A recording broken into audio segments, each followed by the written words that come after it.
guys want to get some coffee or something? Can I get a cup of coffee? Black?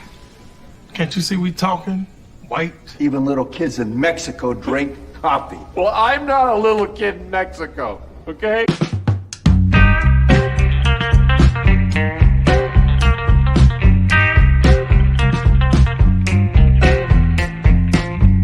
That is the best coffee I've ever tasted. A damn fine cup of coffee. You want a cup of coffee?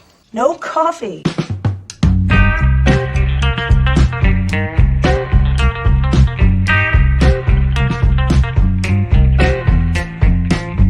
Coffee drinker, huh? Maybe we can grab some coffee? Coffee! Coffee, coffee, coffee, coffee, coffee!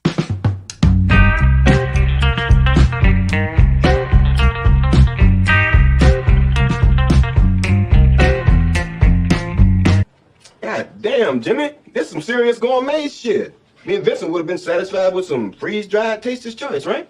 And he springs this serious gourmet shit on us. Wow. Okay. I didn't expect me to be front and center to begin with. Hello and welcome to the show. I'm obviously not Tom Connors. And today is a discussion about what's been going on with Dungeons and Dragons and the Open Gaming License 1.1, which has the community and creators up in arms, and what that means for Hasbro in the long run. And here's Tom. Hello, and I'm the worst person to pick for this topic because I have very little to no knowledge of it, and I'm not much of a gamer to begin with. But hello and good morning. I'm glad to substitute today. Yeah, well, we've got... looks like we've already got some people in the chat. We got D-Bud Martin, people. Penny, War Monkey, Monkey Jeebus, and Deleted Scenes, and Sean Estep, and the lovely Sherry. So welcome. Yeah, as I said, today is about Wizards of the Coast and Hasbro and all that stuff. I guess I should explain why I'm probably qualified to talk about this. I started playing D&D in 1979. And I've played every edition except 4th, because in 4th edition, they tried to make it into an MMORPG like World of Warcraft and completely changed how the game played, and it did poorly. So they went back to their roots back in 5th edition a little bit. But I've not just played and been a dungeon master all this time. I've also worked in the industry. I used to work for Steve Jackson Games, and I was a game aid coordinator, and I was the regional director of their volunteer program, their Men in Black program for the South Central region, which was like 5 states. And I also worked on several books, including Discworld also, and some of the character books. So I've been in the industry for a long time, in and out of the industry. So what does this mean? What are we talking about with the open gaming license? Well, in 2000, when 3rd edition came out, they created this open gaming license that allowed people to make and publish and even sell stuff based on Dungeons and Dragons. And it really created a lot of smaller companies that's what they did.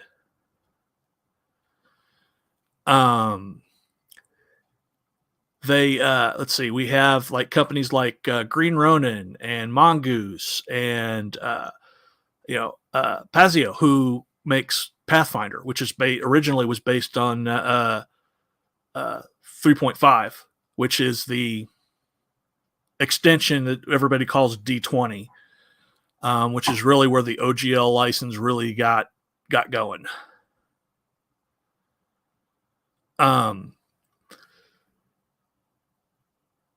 So you got this in 2000, you've got this open gaming license, and people are making tons of supplements. I mean, there's tons. You can literally find thousands of them. And this goes on through each iteration. I know there were some, and it's still, the OGL still carried over for 4 in the beginning of 5. Well, and people have been making supplements that created new companies like Trollord Games and Cobalt Press, and they've grown up making, or they've grown around making these supplements, and a lot of them are as good, if not better, than the stuff Wizards of the Coast had put out through their dungeon, through the actual Dungeons and Dragons license. Well, we come now to, they bring in a new CEO into not a CEO, a brand leader, or whatever they want to call it, president of Dungeons and Dragons, or of Wizards, or president of Wizards of the Coast, and she's from Microsoft, and she felt there wasn't enough, that they weren't leveraging it enough, because she wanted to treat it like they're monetizing a video game. And so they been working on this new OGL. At the same time, they're working on a new version of Dungeons and Dragons, where they've made a lot of changes to the game that haven't been well received, shall we say, for the next version of Dungeons and Dragons that they're calling 1 D&D, but it's going to be D&D 6. It might be 5.5, but it's probably going to be 6. So we've got this new CEO person, and she's wanting to make these changes. So they're coming up with this new open gaming license that's going to supersede OGL 1. And it leaks. And it is absolutely as Gary likes to say, since we're past the 30-second mark, a clusterfuck. Basically what it does, it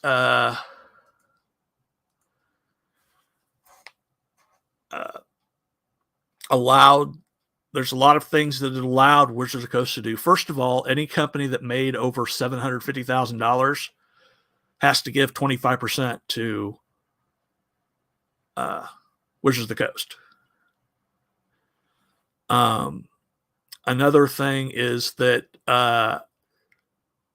that 25% counts for if you're kickstarting a product, which means that money's supposed to be for development of that product. They still count that as income, so they get 25% of your Kickstarter funds. Not Kickstarter, open or crowdfunding. If you use Kickstarter, they only take 20% because they made a special deal with Kickstarter, which is kind of wonky in and of itself.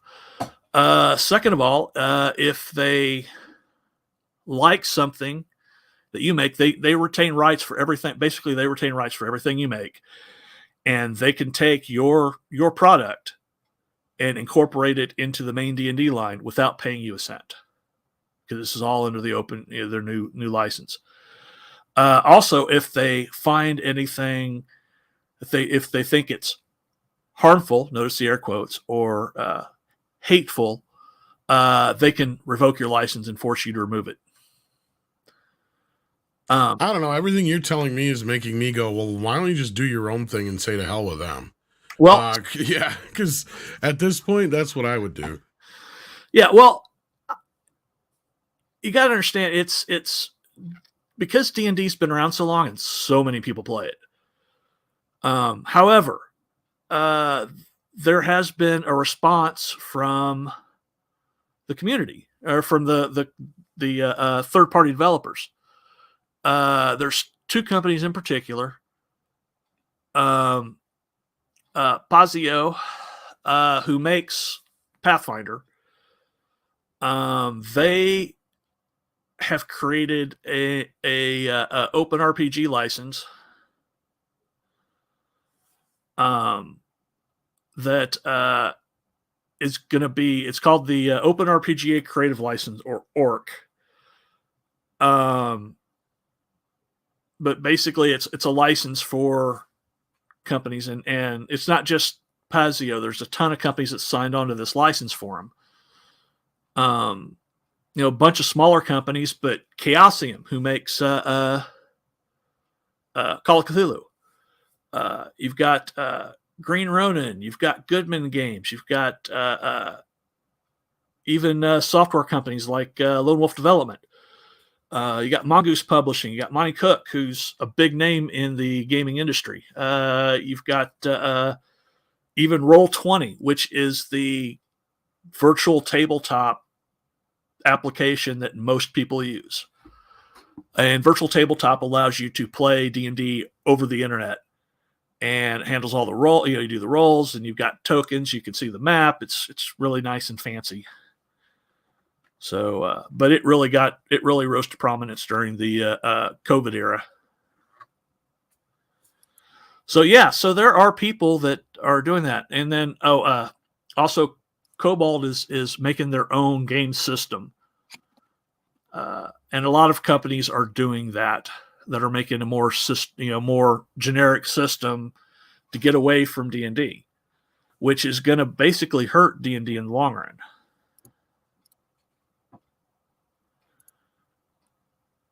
Yeah, and that's kind of where I'm at. I'm like, I just don't see, like, look, I mean, I get it, like maybe 30 years ago, before the internet was a thing and self-created IPs and Kickstarter campaigns and all that were the thing. I know people who have made role-playing games and board games. Yeah. So at this point, I'm just like, why even adhere to their BS? Just do your own thing. They don't own the market on most of this stuff. A lot of this stuff is public domain characters. Like, in a sense, like the type of characters they are. The other stuff is technically owned by the Tolkien estate, so they really didn't create it anyway. So, in a sense, to me, it's like their whole idea that they have any kind of ownership or say or sway over any of this stuff, unless you sign something, I'm just like, I just go do my own thing. I can make my own thing that's like Dungeons and Dragons, and they can piss and moan about it all day long. They can't do shit about it. I mean, yeah, well, that's your homebrew, and if it's for your home game, that's fine. No, I mean, they're not going to come knock on your door. No, I've seen professional people go out. No, I'm saying, and like, I could come up with something right here, right now. We could that is similar to Dungeons and Dragons that doesn't encroach on any of their copyrights. We could go out and start a Kickstarter campaign to set up all the books and whatever cards and else we want for this game, and we could have a professionally done game within a year or two, and we don't need any of their freaking help. That's what I'm saying. And they've come to the point where they think we need them. No. And again, this is not my element. I don't do these kind of things, but just from people I know who have made games and other things, like, this is, to me, the hubris of them on this whole thing is just ridiculous. Oh yeah. Yeah. And this is after what they already did with Magic the Gathering. They basically glutted Magic the Gathering, reprinted stuff, basically ruined the collector's market. And they keep, they increased the volume of sets. It just was not, the Magic the Gathering community wasn't happy. So they've just been really trying to sink all their IPs. And, and the communities that have grown up around, like D&D, for example, the reason why D&D has had a resurgence, to the point where it's more mainstream than it's ever been, is because of stuff like Critical Role. Although, to be honest, their original Critical Role game was originally based on Pathfinder, and they switched it to D&D when they started doing the shows. But yeah, so I mean, because Critical Role is huge, it's popular, and but the problem is it's attracted not the typical geek that would normally be in D&D, if you know what I mean. And they're very woke, just to use a word. And that has had an influence on it, but they're really, all the woke players are a minority. And they've really gone out of their way, Dungeons and Dragons has, to try and shut out their older player base. People have been keeping the game alive for 40 years, 50 years. because we're coming up on the 50th anniversary in a couple of years.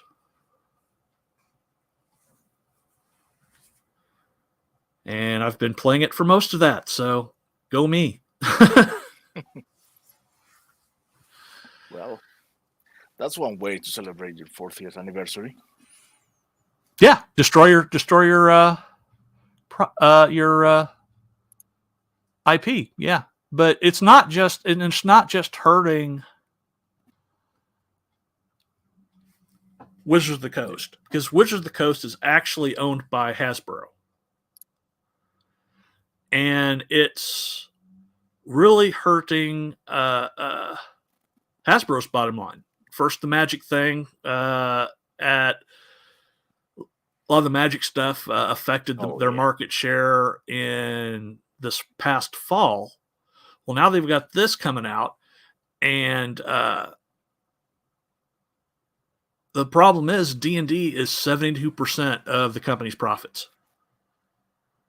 Oof. It's their cash cow. And what this kicked off was an entire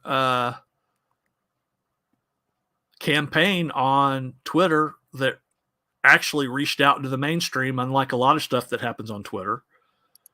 And that would boycott D&D. And they've got a movie coming out. It's going to hurt their movie.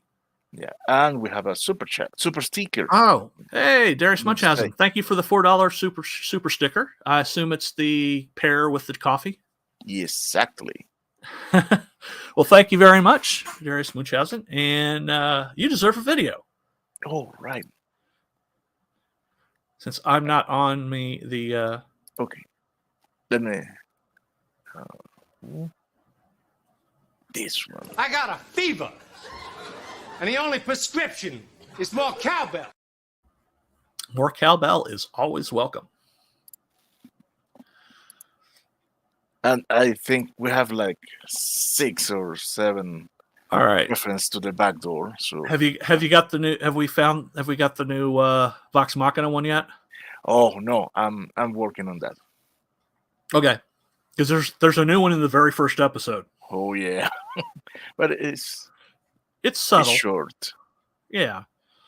But all right, well let's hit it. Open your back door, baby. Loosen your hinges, I'll show you my key. I love that. Scandal's just awesome. Yeah. I'm a big fan of Vox Machina. And this Thursday, we're going to be discussing the first 3 episodes of Vox Machina on Morning Coffee on Fantastic Thursday. And if you haven't seen the new season, hey boss. Oh. All right, I guess I'm on. I was gonna just sit back and watch you guys from the back of the Brandon wrapped up, and so I just said I'd drop by and watch you guys, see how things are going. Tom, how you doing, buddy? Thank God, I have absolutely nothing to add to this nerdy shit. Yeah, fucking nerds. I mean, there's nerd levels, and then there's nerd levels. John is like, he is like, because I would sit amongst my friends when I was growing up, the D&D kids. Jim Woodward, Mike Beatty, all those fuckers. And I felt like I was ogre, amongst them. And the irony of that was, I just told this on Brad, is like, we all go see Star Wars. Our lives were changed. They're bigger nerds than me, but who got stuck with being called Star Wars in school? I'm like, they were bigger nerds. I was an athlete, man. I was like a jock in school. And I always found that funny. But how you doing this morning, Tom? I'm awake. I'm here. I'm questioning my life choices, but it's like, why am I friends with Gary? Why did I? Why am I friends with Gary with a J? With a J.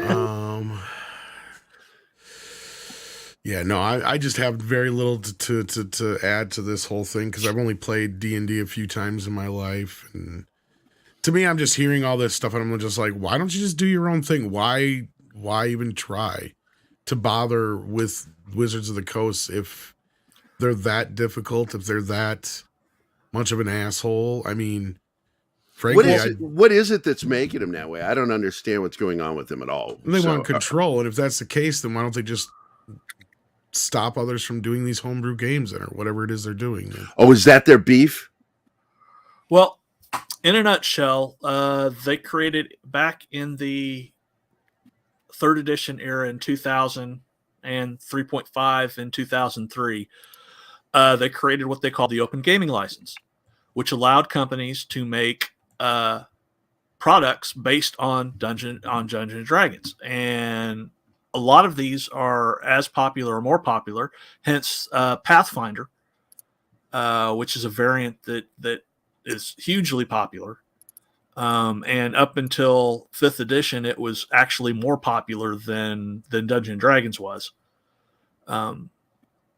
But so they had this. So they had this ability. Said, "Hey, we're making this open." We came up with a system reference document, the SRD, which had the basic rules. Nothing, where there's no infringing stuff. There's no specific to the D&D IP. It's just basically the rules, generic spells, generic monsters, that sort of thing. And they let people build entire game worlds and systems off of this document. And all you had to do is include, the little OGL thing, simple OGL license in your book, and you're good to go. You can have this book printed, you can sell it, whatever. So now fast forward to they get a person in charge that came from Microsoft and feels that D&D isn't monetarily leveraged enough. So they start creating this new OGL that's going to supersede the old one. What the fuck is an OGL? Open Gaming License. I hear that and I think hunting and fishing. It's basically if it says, hey, you can make products based on our base rules. That's what it is. I don't know.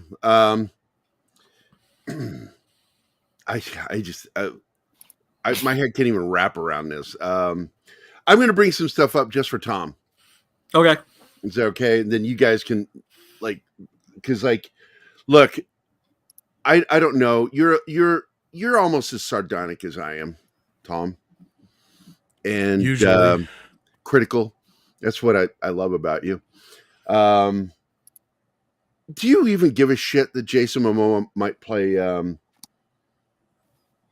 another character in the DC universe? Well, he should have always played Lobo. That's obvious. I know he was born to play Lobo. Yep. But I at this point I've become so cynical. You saw what I said in our private group, Tom. It's hard for me to give a shit right now. I don't care if he got Lobo for some reason. I really don't care. And that James Gunn is leaving fans impatient and frustrated over his DC slate. Don't care. I think fans need to kind of chill out a little bit too. We've got another year or two before we even see anything out of this. So relax. It's going to be a bit. We got a whole nother 3-4 movies to get through here yet. And I just heard that Gotham Knights may get released. If it was done, maybe. Yeah, they dropped another trailer for it. I'm just really? And then Velma. It's this is David Zaslav's fucking company. They just released Velma. Well, and Velma was done way before Zaslav was even. I know, but I thought he was going to fucking shelve that thing because it's so garbage. Why? He needs data points. I know they're losing money. Yeah, so that he can turn around and go, look, this is why we don't do this shit no more. That's a good point. I like that. Yeah. Oh, super chat. Yeah, Darius Munchausen, who, according to all medical reports I've seen, is the safest Darius Munchausen for children. Back in my day, we played advanced. Oh my God, more of this fucking D&D shit. And version 4 was the Black Sheep. Yep, 4th edition. You D&D fuckers are the nerds that nerds called nerds in school. I'm just letting you know. Fair enough. Yeah, we are. See, I was just being nice and being quiet. I'm like, Gary.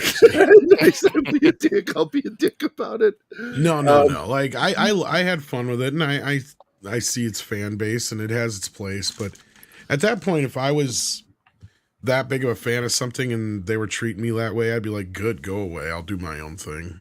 I don't need D&D. Well, No, and I agree with you on that. Absolutely. It's like if these people are being such assholes, go fucking make your own game. You know, fuck those guys. We got a super sticker. It's a pile of poop from Six. Thank you, Six. Love you, Six. And what about the video for Darius? We totally forgot. Oh yeah, play your video. Pick a video. I'm not in charge. It's a pooper sticker. Oh, yeah, it's poop. So, I want you to do me a favor. I want you to tell all your friends about me. What are you?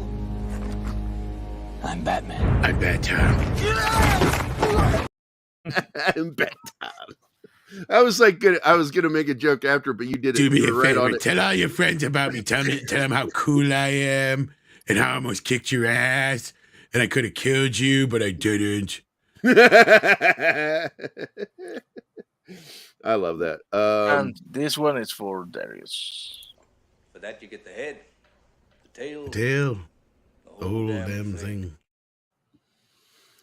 One of the greatest movie characters in the history of cinema. Not going to say the best, but it's one of the best characters. Speaking of Oscars that got the nods came out today. Oh, I don't think Robert Shaw ever got a nomination for Jaws, if I remember right. Steven Man for All Spielberg got Seasons. snubbed too. Yeah, Man for All Seasons, I think, was his big one, a moment. And after that, he got snubbed a lot, and I think he just stopped giving a shit. That's why he did a lot more movies where he's getting better paydays. There's actual video out there of Steven Spielberg getting snubbed. Of his reaction to it? Yeah. Oh, yeah, wait, I've seen that. Yeah, they announced the things that he's like, what? I didn't get nominated. I didn't get the nomination. He goes. Do you remember the days when the Best Picture nomination was like 4 or 5 pictures? Yeah. And now it's like 50. Yeah, that and they were happened usually about, movies that everybody loved, too. Yeah. Well, that was because there was very little separation between the indies and the studio pictures then. And then you had, of course, the problem was all the indies started, winning the awards, and Harvey Weinstein started buying all the awards. And, I basically called it English Patient Zero because that's kind of where things started. Right. And everybody kind of noticed it when Shakespeare in Love won, and they're like, wait a minute. Like, wait a minute. And yeah, so for years it was basically Weinstein buying the awards. And then they got to a point where they're like, well, people aren't watching the awards anymore because none of them know the movies that are getting nominated. So they opened up the category to up to 10 titles or whatever from Best Picture, so they could start throwing in 1 or 2 movies that people actually saw. So that's where like Dark Knight and stuff got nominated and stuff that time. It was like everybody knew it wasn't going to win. It's like, this is just dumb. It's like you're just adding more movies to it, and we know it's not going to win because look at what happens. Like even Parasite won when it shouldn't have. It's in recent years. I watched that movie, and I was very underwhelmed by that movie. Well, it's not even that, Gary. It's just like it was already nominated in the best foreign, or should have been in the best foreign category. Foreign category, right? It's a foreign film. It's like this is the North American Academy Awards. Why is some foreign picture fucking winning Best Picture for? This is bullshit. Especially over Once Upon a Time in Hollywood, which is arguably one of Tarantino's best ever. Absolutely. And this guy has got nothing but snubbed since day one. I mean, they gave him a Gimme Award for the best screenplay for Pulp Fiction, and he ain't got shit since, really. It's like, yeah, fuck you guys. It's like, I hate the Academy anymore. It's one of the films that I've actually said, it's the first time he got the way he writes correct. Because I get annoyed by his writing, because he does these, it's like, I write a snappy opening, I write a meandering second act, and then third act is almost unrelated to the first act. It's like he does this, and then introduce narration. And Hateful Eight, third act is just so crap for the first half of the third act, and I'm like, what the fuck are you doing? I loved Hateful Eight, but yeah, I loved everything up to that point, and then I hate that part, and then good again. And the whole thing, seriously, when I watched it the first time, I thought I'd hit the wrong button. And I was getting director commentary. And I'm like, why would you put narration in the third act? That's just, he's just trying to be weird. Just trying to be weird. Oh, shit. I got to run. Black guy is here. Got to go. No. Hey, we have another super chat from Black Pill Timon. Oh. Timon Flip. What's 3.5E for life? What is that? 3.5 edition. What is also known as D20. It's another D&D thing. So this is more deep nerd shit. Yeah. What do you expect when you put the D&D in the fucking thumbnail? We come out of the woodwork. Well, that was all we knew because Tom wasn't sure what he wanted to talk about, and I wasn't sure what would be a good subject. So I just put the second hour thing in there. And poor Tom. I'm so sorry, Tom. Well, for Black Pill, this is for you. Oh. Thank you for your cooperation. Good night. I'll buy that for $1. Now, what I love about that movie, Tom, is I'll bring that everything. Back up. When you go in that scene, when and I love that we went over this on Toxic Tuesday because you were there that night, and we stilled and just looked at that fucking comic rack. I mean, it was the shelf of comics. I'm like, there's some really great comics in that scene, just sitting there in the background. Remember that? Well, yeah, and that was because the guy who created it, that was kind of his inspiration, was between, he had given a bunch of comics by the studio, and he's like, here, go see if there's anything in these for a movie. And obviously he was heavily inspired by 2000 AD and Judge Dredd. Yep. Clearly. And actually at one point RoboCop was almost a Judge Dredd movie, and then it shifted gears. But we should probably finish up the Wizards of the Coast talk before we move on to anything else. I don't know if there was anything else Das Wolfen wanted to add about it. Well, he brought up this, and what was this for, John? Oh, well, we were talking about Oscars. So I brought up all the nominations. So we can move into that unless there was anything else. That movie. I mean, there's other stuff I could say, but we've pretty much covered the meat of it. There's a lot of minutia that we can get into that I had brought, I got links for, but we had basically covered, I mean, because there's, we could have talked about some of the reactions and some of the responses and what Wizards of the Coast actually did, because they actually were forced to backtrack and come up with something different from the backlash. So from the boycott. Firings? Not yet, but there will be, I'm sure. Good. I'm not a Schadenfreude person. I'm really not, but I love it when people who are assholes get fired. Yeah, well, considering it hurt, it made a fairly sized dent in the bottom line of Hasbro, because they had just bought D&D Beyond, which was a third-party application for playing D&D. So I miss when Hasbro was run correctly. My buddy Andy Schmidt, he's the one who hired me for G.I. Joe, and he was the head of IP for Transformers and G.I. Joe over at Hasbro for years. And God, I miss him running that shit back when it was run right. Yeah, but the big problem. Hi, Keith. Hey, Keith. Hey. The big problem with the Tom's here. What's up, Tom? By the way, I was making fun of you, Tom. I'm surrounded by nerds. I was poking fun at Tom today. I said, Tom, one of the best voices in our network, worst camera. Absolutely worst camera. What's funny is it's like a cheap ass 4K camera. I know it is. It's just hey, look, your whole thing with your t-shirts though. I admire your t-shirt game. It's strong. Oh, I've got more. I also love the toys behind you, and I love when you come on camera and I'm trying to see everything behind you. Today I got posters back there. I know Gremlins, Dick Tracy. What is that one above Dick Tracy? What is that? Oh, that is actually an arcade machine. That's the X-Men. Why is it the poster that I did the artwork for with your face on it back there? I don't have that poster for some reason. I'm going to get on him. I'll get a hold of Jeff. Tell him to get you a copy. I have a copy. Fuck, I'll sign mine and give it to you. Just give me a poster with just me on it. No, I'm just kidding. I proudly drew that. That's my buddy Tom. Yeah, this is the one you drew for me. Yep. Willie the Monkey King is here. Hey, what's up, buddy? And Brandon, who I just did a show with, in the chat. Hey, Brandon.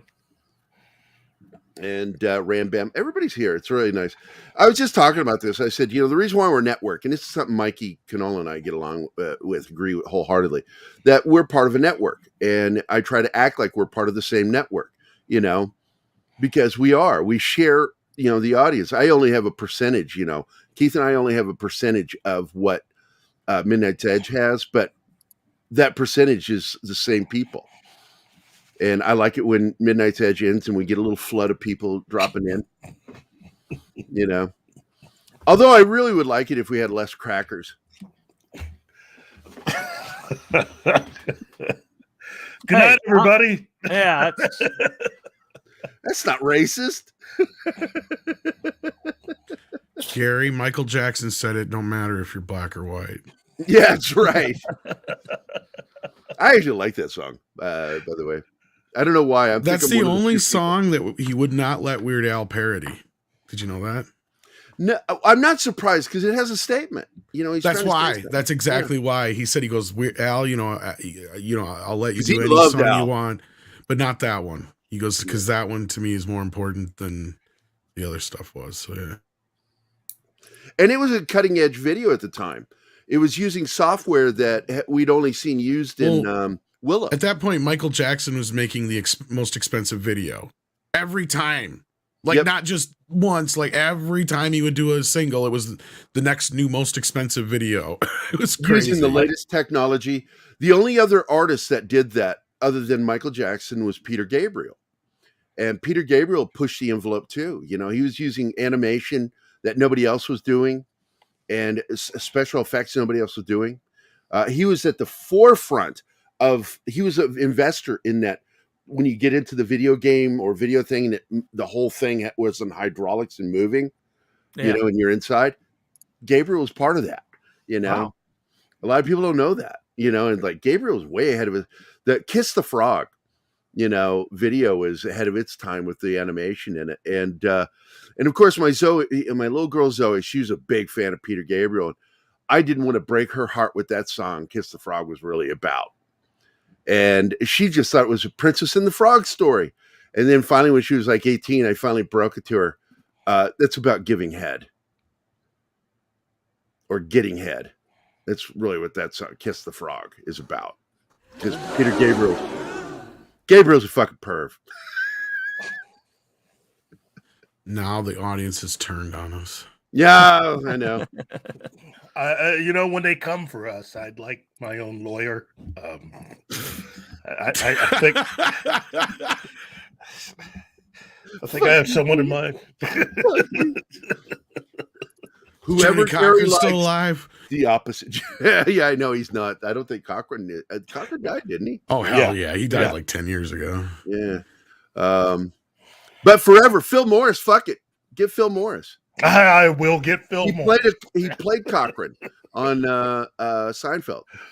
And we're friends with him. He knows all the legal jargon. Yeah, he seems legit. He's good at improv. He's good at improv. I've seen him on TV. Fortunately, I'm friends with several lawyers, so I'm good. Nerd. I thought we've established this, that there's a reason why I call myself the lone wolf elder geek of the internet. I'm a Would giant you like to geek. touch my monkey, John? Would you like to? Das Wolfen? No, thank you.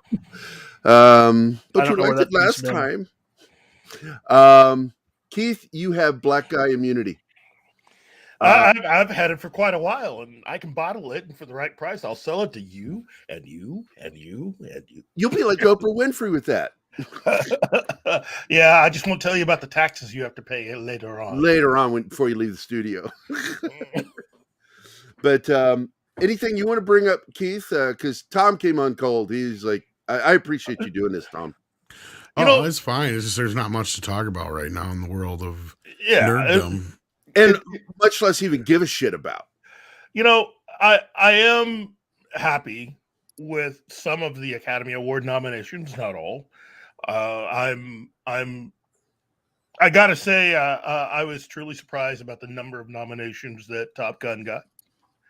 Well, let's look at it this way. The only reason most of these movies, and I mean most of these movies, got any nominations at all is because nothing came out. Yeah, really. They had nothing else to nominate, basically. I look at it this way.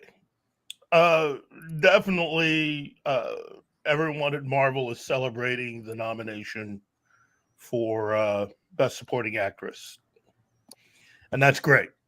You know, took them long enough to finally get around to getting a nomination for, something. But I'm not sure she's going to win as much as I like her. Didn't exactly care for the movie. Aside from that, I'm not expecting anything that I really liked to win anything, with the exception of Everything Everywhere All at Once. And at this I point, predicted that was going to be the runaway Oscar.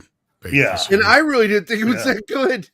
I like the first part of the movie. The third act of me is where it goes downhill. That's but where after I I got lost done it, watching it, I'm like, this movie's going to get all the nominations.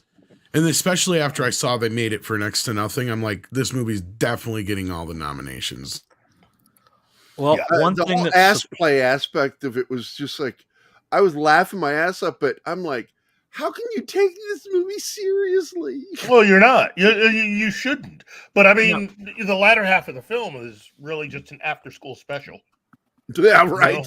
Yeah. I'm trying not to be funny. That's how I felt about it. I didn't hate it. I liked everyone in it. I liked the fact that Jamie Lee Curtis got a nomination. I truly did enjoy her in the film, even though she really didn't. It's really just a lot of makeup effects and stuff for her. I like the fact that Ke Huy Quan got a nomination. Yeah. Well, I'm glad to see him get his career back. Yeah, I'm just, out of everything, I'm happy about that film. You know, the thing that kind of is a little perplexing to me is just, was this latest version of All Quiet on the Western Front really that good? Did you see that, Tom? No, but I did hear a lot of positive. I was impressed with about it. I didn't think I was going to like it Mhm. because I was afraid they're going to take a modern approach to it. But what they did was they just simply changed a couple of things, and I'm like, it's really good. I'm like, wow, because I'm very critical of war films, military films. Mhm. You know, and I've always pointed out, I work for fucking Dale Dye, the drill sergeant to Hollywood, you know, and he's my boss. And so I know a lot about military stuff. And so I thought I was going to have a beef with it. And I almost watched it out of spite. I got to be honest. I'm like, fuck it, I'll watch it now. Watch how piece of shit. Now, I got to the end of that movie. I'm like, I like that ending better than the original and what's in the book and what's in the remake in the 70s. Mhm. Because instead of being over the top with the sniper killing him, he's just, the guy comes on him and he's dead. I mean, he didn't come on him, but he comes upon him. Yeah, fuck it. There's no way of phrasing it. I want to see the other version now. Hey, boss. What version? The original? Where he actually comes on him and he dies. Yeah, that was. Yeah. Look what you did. What you did. Yeah, I know. Die, motherfucker. We have a member chat. Drowns in spooge. What's this? Brandon the Anime Gay, member for 7 months. This is something that pisses me off, Tom. Like, if my debit card. I love that fucking. That's really cool right there. Check that one out. I had this one at one point, by the way, when you and I were doing the script reading for that Batman. I had that as one of my. Well, this actually has my face on it. Oh, look what you did! Look what you did! Yeah, man. This is me, Tom. I love it when Fat Steven does that voice, and I don't know if he's even consciously aware of the fact that he's not doing Batman, he's doing Batman. He's been doing that for a while now, and we really are not happy with it. We're getting a lawyer. Sending letters. I will say this. I was not that impressed with the Batman. Oh, Thank no, God. Remember, you and I talked right after Yeah, watching it. Before I go into that, I do want to say something about Brandon and that thing. So when Are you going to I actually joined read Midnight his thing? Yes, put it back up, please. I wanted to say this, that when I joined Midnight's Edge, if I don't have money in my debit card account, instead of carrying it over until I do have money, like a lot of things do, they'll just keep billing you until it goes through. But not fucking YouTube and the memberships. They cancel you and you got to start all over again. And it pissed me off. And it's been happening to a lot of people that have memberships with us. So I think we should write YouTube and tell them stop fucking doing that. Just keep billing them until it goes through. And quit canceling memberships. They will. What do you think, Tom? They won't. They won't listen to anybody. Fuck. Dude. That's why I'm going Brandon, to the anime guy who gave away 5 memberships, by the way. Thank you so much. That was very, very giving of you. And Brandon's doing that because somebody did it on his show this morning, which I think was great. I love it when people do that gift. And Brandon has been a member for 7 months. That's almost a baby. And it says, holy cow, Bad Tom, Judy, Keith, Das Wolfen, and Martin, like the guy on TV, Martin Lawrence. It's the show, Martin. Remember that show with the guy? It was funny. Gina, damn, he would say. Many great peeps here today. Keep on kicking ass. I plan on it. And taking names. I fucking love you, Tom, so much. And with that, I will go back to the night. I wish that version of Batman had been the one in the Batman, because again, it's not that I hated too many people in the film. It's just the fact that was just that screenplay, which also got a nomination, which again, that's what I really hated. More so than anything else was that screenplay. Are you fucking serious? Oh, balls. Now the Pattinson freaks are never going to live it down. Speaking of Pattinson. Hey, Bat Tom, what was your reaction? I don't knock on the fucking door, okay? That's my fucking reaction to that movie. If I'm at your house, you fucked up. I'm Batman. And I sure as hell ain't knocking at the door. I'm curious, what was your reaction to Condiment King news? What news is this? The Condiment King, what's his name? The director of The Batman said that it's unlikely that the Condiment King's going to be a villain in the sequel, The Batman. Well, he's the only one who would fit into that stupid bullshit. It's true. He ain't lying. I think they should just do 2 hours of him knocking on the Penguin's door. Knock, knock, knocking on Penguin's door. Hey, hey, yeah. I would never knock on Penguin's door. I would just bust in and beat his ass. Oh, God. That's true, Six. It's very true. I'm Stolen Valor. Speaking of Stolen Valor, a lot of you guys don't know who this is, but we're going to have retired Navy SEAL on our show next week. This week we have Fahim Fazli joining us on Dangerous Military Nerds. It's going to be nice having him on there. We haven't had him on in a while because he's been busy making movies. Thank you, deleted. I thought it had been. Okay, well then I feel better. I was going to say, I know it got a nomination for makeup or something like that, but that was all I know about. Well, after that Joker makeup, really? I mean, here's some more to make fun of, or not. Depends on who you are. Zack Snyder is supportive of licensing Justice League 2 to Netflix. Of course he is. Yeah. He wants a fucking job. He wants a payday. Like, I don't know. I love Mikey Sutton. I really don't know where that come from. And to be honest, look, I get it. The fans would like that. But if the Snyder Cut was as big of a hit as a lot of people think it was, Zack Snyder would be running the DC universe right now, not James Gunn. And not only that, David Zaslav would never have competing universes, nonetheless, on 2 separate streaming services. If he was going to do it, he would do it on HBO Max, and that's even less likely. I think he made it clear that initially he didn't want the Snyderverse; he wanted the cast. That was kind of in the cards, but at that point, it was more so he's more worried about. Look, DC should be floating the boat for everything else. Right. They should be able to come out with 2 or 3 DC movies a year, and those movies should pay for everything.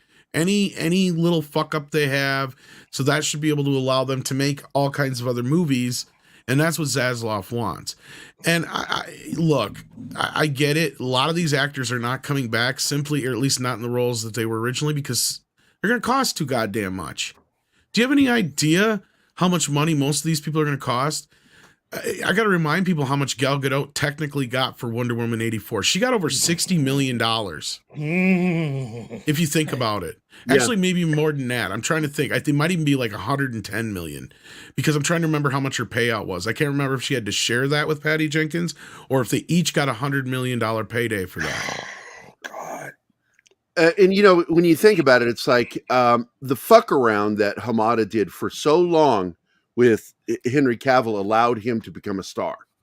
Well, and that's just it too. At this point, Henry Cavill's kind of more, not so much aged out of the role, but he's priced out of the role now. Yep. Hey guys, I hate to interrupt, but man, Brandon just gave out 5 more memberships. Brandon, dude, you are a sweetheart, man. If you're trying to buy your way onto the show, Brandon, all you have to do is ask for a link. Maybe that's what he's fishing for. Send Jerry a dick pic. It gets you in every time. All Tom does is send me a blurry picture of his face, and I can never tell if it's his penis. It's like, that's the game. Is it my penis or my face? Hey, I would like to put, somebody brought it up in the chat. I didn't see who it did, but the Batman didn't didn't get a nomination for screenplay, either adapted or original. It's a terrible script. Yeah. Brandon just sent you an invite, man. Look, again, the Batman should have been a lot better than it was, and for all of the what's the word I'm searching for everything that we went through and waiting for that. 6 wants a link. Who? Hey, 6. Get 6 a link then. Yeah. Oh, I don't know. But I think for everything that we went through waiting for that script that supposedly was meant to be better than what we were going to get before, I was not that impressed, and that's really what I was waiting for. I was wanting to believe that we were finally going to get a Batman film that was like a lot of the stuff that I'd grown up reading in the 70s. And what I got was a bad script with just plot holes galore. I mean, we should have called that Batman versus Swiss cheese is what that. And it has one of the best unintentional jokes in it. It really does. My favorite moment is when they capture Batman and for some reason don't unmask him, even though 90% of everybody in that room hated him. When he comes to and he's talking to Gordon, he goes, "Who's the guy with the mustache and the broken nose?" And then he punches Gordon in the face, and I'm like, "That's a great fucking joke." This movie should be called -7 because it's like 7, but it's a lot worse. So yeah, -7. The only good things about that movie, I sent 6 an invite too, are the car and Colin Farrell's Penguin portrayal. Well, that makes one of us because I didn't even really enjoy the car. I'm sorry. Yeah, the car was me. But the whole thing with the Penguin was it wasn't really the Penguin. It was just gangster number 7. Like, he really wasn't doing anything that was out of the... Like, to me, it was like, okay, so he looks like the guy from fucking Spin City. Why don't you just get him instead of putting a bunch of makeup on Colin Farrell? But whatever. To me, that one thing was overpraised too. Don't get me wrong, I like Colin Farrell just fine, and he did great in the role. But yeah. It just, to me, the whole movie was a fucking mess. It's not really a Batman no movie. He's supposed work. to be well, there is, but what detective work there is, I was ahead of him the whole time. Yeah. And what bothered me is I'm sitting there going, okay, so he doesn't tell Gordon about the one bit because he's afraid don't talk until the third act. Well, and he's afraid that Gordon will put 2 and 2 together and figure out he's Bruce Wayne. It's like, fuck that shit, Batman. You know that the Riddler's up to something, yet you're ignoring it simply because out of convenience for the plot. It's like it's a setup. I'm sitting here going for the last 5-10 minutes before the whole town blows up. I'm like, it's a setup. It's a setup. It's a setup. And I'm like, you dumb fuck. You're not the world's greatest detective now, are you? Like, I'm just, and I saw it coming from a mile away. Detective. Exactly. Right. I'm just like, what the fuck are you doing? And yeah, so like up until that point, like the movie was plausible. And then all of a sudden for the last hour, it's like, okay, it's a ripoff of Batman Begins. It's a ripoff of this, that, and the other. It's this whole stupid thing of, making Batman a symbol of this, that, or the other. And it's just like, oh, good God. I'm with you, Tom, up until the explosion in the church. At that point, we've crossed over into complete. Well, that was one of the bad parts, yeah. I mean, how do you get him dressed up still from the church to downtown at police headquarters and not have anybody take that mask off? Well, that's easy. He's dumb. Batman. Well, at least, at least Batman. Michael. What was it? Which one was it? Michael Keaton or one of them had it to where they had the fucking electronic thing where you tried to take it off, you get zapped. Yeah, that was Keaton. And then that was Keaton. Okay, I couldn't remember which. And then I think that was in the second movie, Batman Returns. Yeah, and then same thing. I think with there was a deal that with the Dark Knight Batman that he just never got in a position where he would been able to been demasked or whatever you call it. Makes me glad that I skipped that. Unmasked.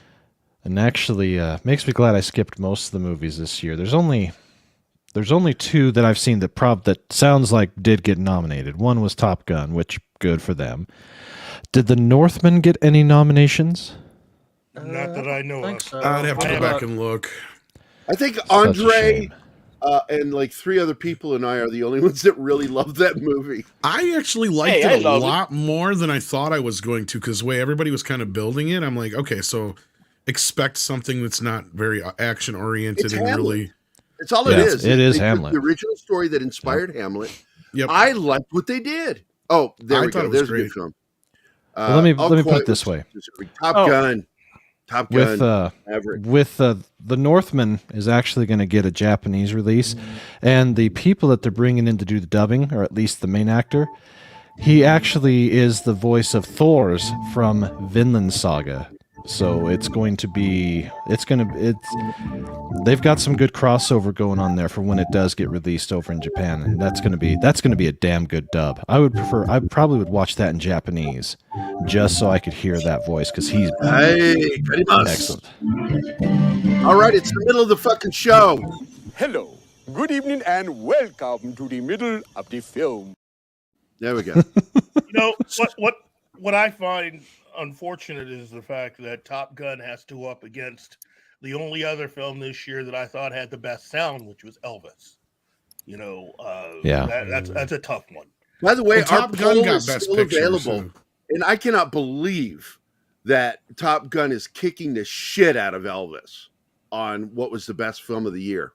I can't. A lot of people really enjoyed that. I thought it'd be closer fight though. I really did. Well, absolutely. I enjoyed Top Gun, but Elvis was probably, if there was a movie that surprised me this year that I thought I was not going to like, and I ended up liking more than I thought I would, it'd be Elvis. Elvis with me too, because I was just like, oh, it's gonna be crap. God damn it! Then I watched, and it has its problems. Don't get me wrong. Yeah. But but I've said it to people. I'm like, this is probably the most accurate Elvis movie we've ever gotten.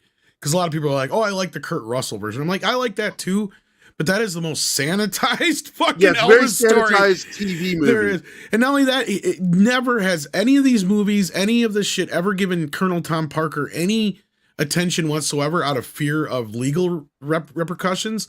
This is the first time we've ever gotten to see Colonel Tom Parker in his and what a shitheel he is. Yeah, and what an ass he was, and what he did to Elvis. And to me, I'll argue this is Tom Hanks' best performance ever. Mm-hmm. And he never got nominated for it. And he didn't even get nominated. Oh, he got nominated for a Razzie though, from what which I is hear. Fucked up. But yeah, okay, yeah. weird. I mean, because again, there was a lot of hinky stuff about the Colonel, and the makeup job was amazing. Although compared to, it's the second best makeup job this year. I think what's the name of that movie? Look, there's only one makeup job this year that I know will be the lead one, and that's the one for The Whale. Yeah, that's an amazing makeup job. But if not for that film, it's Tom Hanks as Colonel Tom Parker. That makeup job. And I got to be honest, because and Tom Hanks did, because he was the executive producer on that World War II film. I was the lead artist on for designing and all that shit. No Better Place to Die, still in pre-production. And it got back to him what I said, that Tom Hanks has only played 2 roles his whole life. Yeah. Forrest Gump and Tom Hanks. You're not wrong. I've said the same thing. We were talking about this the other night. They're like about all Tom Hanks' roles. I'm like, because they were talking about how he won on Philadelphia. I'm like, oh, so he's playing Tom Hanks with AIDS. With AIDS. It's exactly. And you're like, what do you mean? I'm like, he's Tom Hanks in every fucking movie he's in. I mean, it's like Keanu Reeves. Tom Hanks. We like him. That's what we like him as Tom Hanks, but or Bill Paxton, yeah. It's just like, look at Big. He got nominated for Big, but he's playing the same fucking character that he did in Bachelor Party. It's the same character.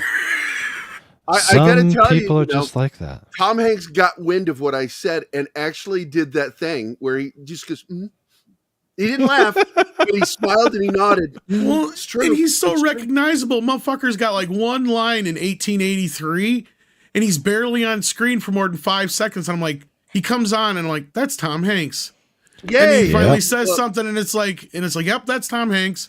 Well, but like when he was playing the Colonel, though, Sheridan is. Well, yeah, but at the same time, I'm like, with the Colonel, though, I'm watching this movie, and I'm like, yeah, I hear Tom Hanks's voice here and there. But after a while, you forget that it's Tom Hanks. Like you just said, in Forrest Gump, I never forgot it was Tom Hanks. And I didn't like him as much playing Walt Disney. I liked the movie okay about Mary Poppins, but him as Walt Disney was just Tom Hanks being Walt Disney. Tom Hanks trying to impersonate Walt Disney. Yeah. I reacted negatively with that, even though I liked Emma Thompson as the creator of. Yeah, I heard it's kind of fudging history quite a bit. It did a lot. Like when you do historical films, man, you're getting into the territory of people like, T-shirted historian and me, where we are actual like historians. We study history, and I want a little more accuracy. I understand dramatic needs. I understand that, but I still expect a lot more accuracy to the history. And I think Elvis did a fairly good job. What did she say? The Batman was nominated for best sound. It was clumping boots and the knock on the door. Why are you not joining us? We all sent you invites. 6. Okay, quick question. Yeah, I didn't see it, but what films got nominated for best animated film? I know that Guillermo del Toro's Pinocchio. Marcel, Who Shell with watched Shoes it? On, Puss in Boots, Last Wish, The Sea Beast, and Turning Red. You got to be shitting me. Okay, Anybody else see his Pinocchio? Anybody here? I haven't seen it. It looks pretty, but that's Guillermo del Toro for me is one of those hit and miss type things. I will admit he is an orator of what he does, but man, he can get very, very tightly niched in, and that makes his films just at least for a wider audience, I think it makes it just a little too hard for some of them to watch. But I'll tell you what, this is what drives me crazy about the nominating process. All the films you mentioned, the only one that has been doing really good as far as the worldwide box office is Puss in Boots: The Last Wish. And hell, who was it? There was one. Oh, that's right. It was Ryan Kennel. He was on his thing. I happened to watch it, and he was like talking about another movie. Then he made a quick sidetrack and said, go see this movie. It's actually really good. And he says, I don't normally like this type of movie, but I thought it was really good. So to me, that's a good endorsement. But then again, who is it that is currently in charge of DreamWorks Animation? That's a good question. It's Universal. Yeah. Universal has been kicking the living shit out of Disney for 3 years now, and it's not going to stop. But I did hear that with this movie, it didn't have quite as much budget for the animation, so they took some of the corner cuttings that they do. But this is what gets me. There is a ton of movies that came over here from Japan that should have been nominated, a la One Piece Red. That should have been nominated because that was a fun film. I've never seen anything else One Piece related. They made their 15th movie for One Piece, the anime. It was called One Piece Film Red. I went and saw that in theaters with my weebling, and she was bored as hell with it. Didn't like it because she's a teenager and she's, if Dad likes it, then I can't like it. But considering that I've never seen anything or read anything One Piece related, I enjoyed the crap out of it, and it had damn good music and was excellent with its voice actors. Both, they had their English dub cast, which is fine. They have their Japanese cast, which is great. Something like that. They produce somewhere in the neighborhood of like 30 plus films for these various properties each and every year. But yet not a single one of them gets a nomination either for a foreign film or in the best animation. And One Piece was littered with badass animation. Well, it's what it is, and Tom was talking about this a little bit ago, was, the Academy Awards are trying to be global now. And so they're including things that would normally fall under foreign film, and they're trying to get them. They started that with Parasite. That is a movie that should not have won what it won. What was that? It's not even that good. I didn't think it was a very good film. No, I've never. I've heard of it barely, but I've literally nothing else about it. Typical fucking pretentious claptrap that gets nominated because I don't understand it, so it's got to be art. No, sometimes it's just crap writing, and to win over the single best film that Quentin Tarantino's ever made, Once Upon a Time in Hollywood, is just pathetic. Yeah. Well, what I understand is with this big push for international, why did RRR only get nominated for Best Original Song and not for Best Foreign Feature? Preach! Or for Best Film, for that matter. Exactly. Well, I think one of the problems is so many of us thought that we saw the name RRR and we thought it was a Robin Williams reference.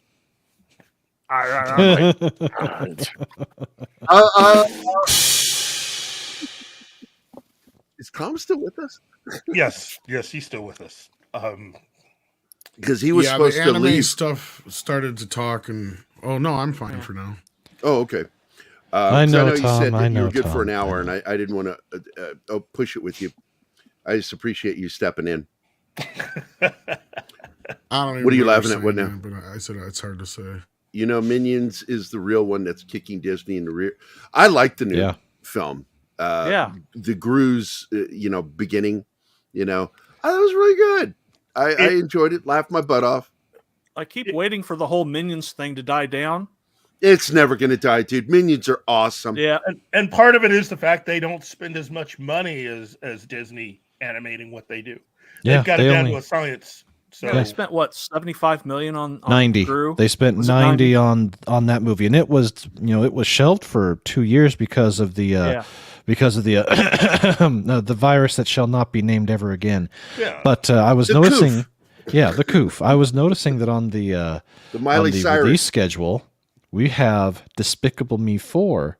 I thought it was supposed to be for this year, but I guess it's going to be for next year. But Illumination's been knocking it out of the park between their Despicable Me's and their Minion stuff. They got Mario coming up this year. What is going on? And I'm looking forward to Mario. What is going on? Why are we not ever going to see any more Shreks?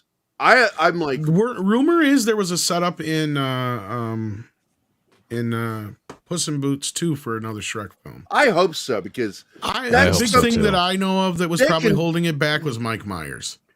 A, he's expensive as fuck, and B, he's difficult as hell to work with. Yep. And That would do it. Keith was never a fan of those movies, so Who? And see, The No, last what did you two say? were kind of I garbage didn't hear what you said. anyway. Like Who the was it? first two were excellent. The last two were crap. yeah, I was never a fan of those films. I liked the first. Oh, one. you weren't. Yeah, You I said wasn't. Keith. Okay. Yeah. I was never a fan of those. I'd films actually outside argue of the first second one was better than the first one. I Yeah, do the too. second one was I better. agree. The Downhill. second one was better. I've seen Actually, it I way consider more. it the best of the series. I still enjoyed the others, but I thought the first one and third the one second stunk on ice. Like I couldn't like Which one? that one to me. The third one with Prince Charming and all that shit. Like it was like It or was not Prince Charming. really but geared was that the Prince towards Charming one juvenile. or whatever? Yeah, it was Prince the one that Charming. had Justin Timberlake in it or whatever, and I couldn't stand it. It was like they're on a boat through half the movie and shit, and it was like, yeah, this is just dumb. Fourth one Yeah, was a that's the step third back up, movie. but like it still wasn't nearly as good as the first two. Bill, But of course, no, what I've everybody never loved even- about the second one was Puss in Boots, and that's why those two movies have done well. So Puss. there you go. Oh, hold on, guys. Martin, do it. No. Martin, No. He's not going to be your puppet today. do it. Do it. I am not your dancing monkey. Do it. Do it, Martin. Do it. Puss in Boots. Oh, There fuck you you. go. I am not your I dancing am monkey, Puss okay? in Boots. I will cut you. Well, you know what's cool is Antonio and what's her face? Geez, I can't believe I just forgot her name. Selma Hayek. Both do their voices for the Spanish dub, I guess, as well. So That's also awesome. helps. That's cool. That's cool. And Well, I it's think nice having that. Antonio's also doing his Italian dub as well. So that's 3 languages he did. That's cool that they've got that type of versatility and that they can even if they don't fluently speak it or read it, if they can, fake it till you make it. That's awesome. That's cool. Well, I guess that was a carrying of the tradition because they also did it for the first film, especially in the Spanish-speaking countries. That's a big deal. So yeah.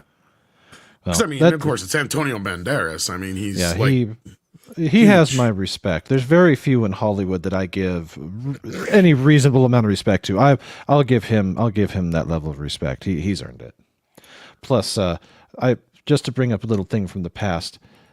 The 13th Warrior, highly, extremely underrated Viking Love that film. movie, dude. That film Love was that the movie. boss. there is a lot of that movie that was cut out.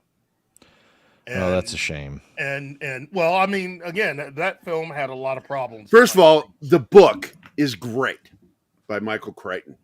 One of my favorite because it was like a non-medical book by Michael Crichton. It didn't have something to do with science. It had to do with just straightforward horror and Vikings and this one Arab that had to intermingle with them. And I think that the movie did justice to the book. I thought it did a good job, but it is short. And I wish they had, I would love to get a director's cut. There is no director's cut. I know there isn't. I would like to get. I know one. that I personally would like to see the beginning of the film because You know what I also want is the Ulysses cut of Waterworld. Tom.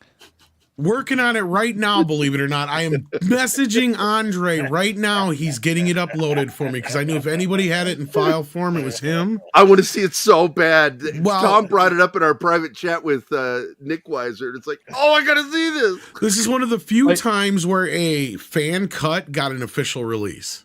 Yeah, For that those who blew my don't know. mind. I'm like, what? Because somebody took a bunch of the deleted scenes from the various TV versions of Waterworld and cut them together into the movie to get it closer to what the original story was. And even that's not remotely close to what the original idea was. But that is supposedly the superior cut of the film. So superior, in fact, that when Arrow did their 4K scan of the film here a few years back, they reconstructed not only the theatrical and the TV cut, but the Ulysses cut. So we have an official version of it out there. Yeah. That's fucking brilliant. And the only real difference between that and the TV cut is the TV cut actually has like the TV edits, and I think it's missing a few scenes otherwise. But yeah. I'm a big fan of. I liked Waterworld. I liked the post. What? I liked. He did 2 post-apocalyptic films in the 70s. I mean, in the 90s, and I liked both of them.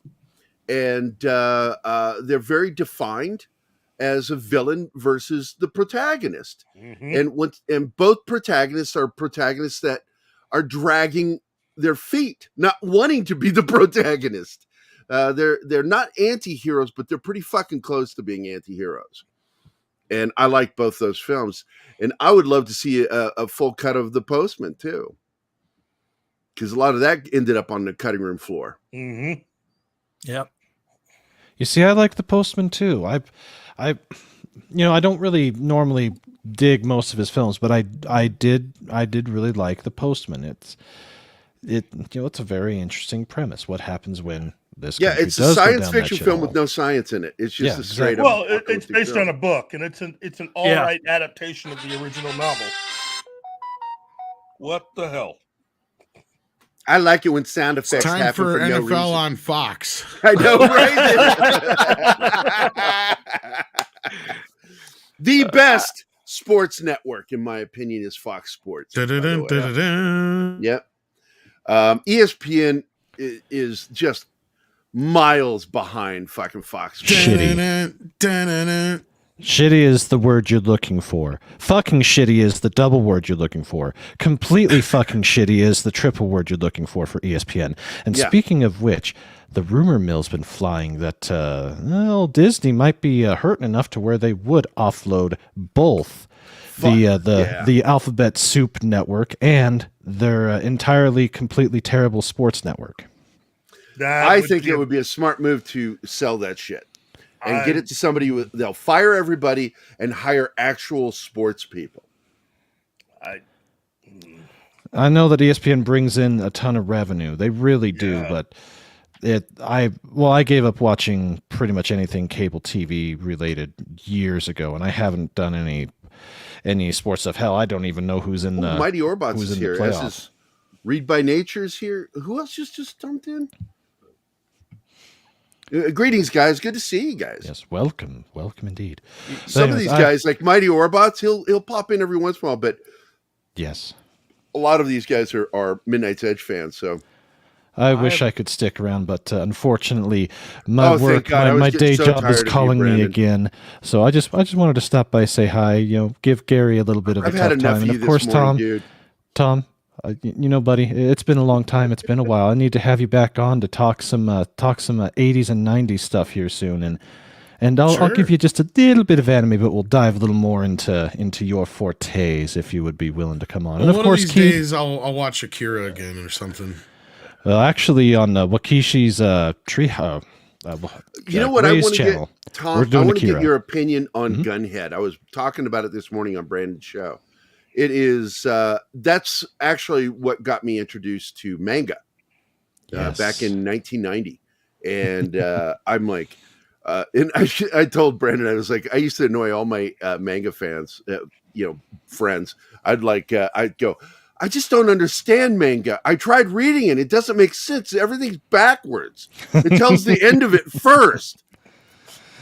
Oh yes. And of course, Keith, we'll have to have you on. We've got a little bit left here for the 70s, so we'll talk about some 70s. I don't know why you'd have him on. And of course, Das Wolfen, excellent to see you. And Martine, it's always good to see you, buddy. 80s and 90s are my era of anime.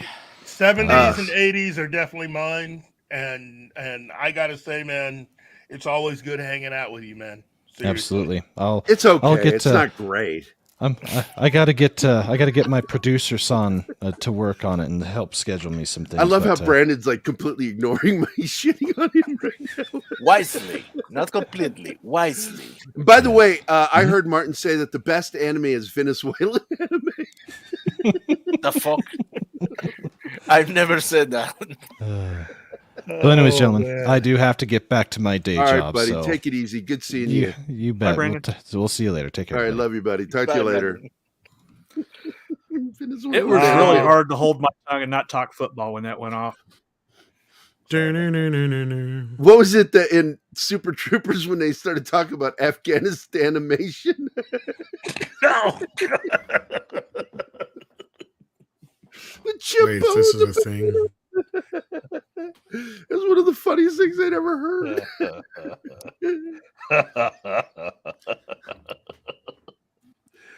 I miss those guys. We need something from them. Broken Lizard, man. They fucking put a smile on my face, even when it's dumb. Like what was it? Beer Fest, dumb movie. I fucking love it though. Slammin' Salmon. Yeah, but you know what? We also need the Venture Brothers. We need more Venture Brothers. Get rid of Hot Girl. Jesus Christ. Jeez. Or as Mr. Slay would say, Jesus Christ. Man, I just want them to finally finish Frisky Dingo. Yeah, Frisky Dingo yet again from me. I know. Well, they've made enough money off of Archer. They should be able to have. They should have the money to just do a real quick wrap up. Yeah. Yeah. All right. We'll get them a video. Here we go. You got any good stories I could tell him about how cool Nam is? You know, there's lots of things you expect in war. Carnage, the sleepless nights. But what they don't prepare you for is the incessant use of Fortunate Son. There you go. I created that just for Don Ecker. Wow. I liked Gunhead, by the way, Bill. It was it was the first Japanese produced movie I'd ever seen that had a black guy in it. And because I don't want to say the Japanese are racist, but Japan is really centrist in their stuff. China's racist. Yeah, China's racist. Japan is very ethnocentrist. And so you just didn't see, and they often, if you saw a black guy in something like an anime, they were almost always a villain. And to have a major protagonist in the film be a black guy was something new. That blew my mind. Or he was an American. He was also American. That's right. He was American. And he Merkin. But let's see. Anything else we're gonna handle in the chat? Live action movies of Gunhead. I was gonna say try to find a copy of it. I have a copy of it. It's not great. It's SD. But if you can find a copy of it, you should check it out. I'm curious what you think of it. It was my first exposure to manga because they put out a live action manga book. It was done in comic book format, like they would do, but with images from the film. And I'm like, I was really weirded out, like, oh, it's backwards. Oh, it's published in Japan. So yeah, they read back to front. The opposite of what we do. Anima has to go. Bye, Anima. Anima, I'm going to hit you up after the show. Hopefully you'll be free, so we can hang out a little bit today. Domestic violence. Nobody's going to laugh at that. Fuck you, Martin.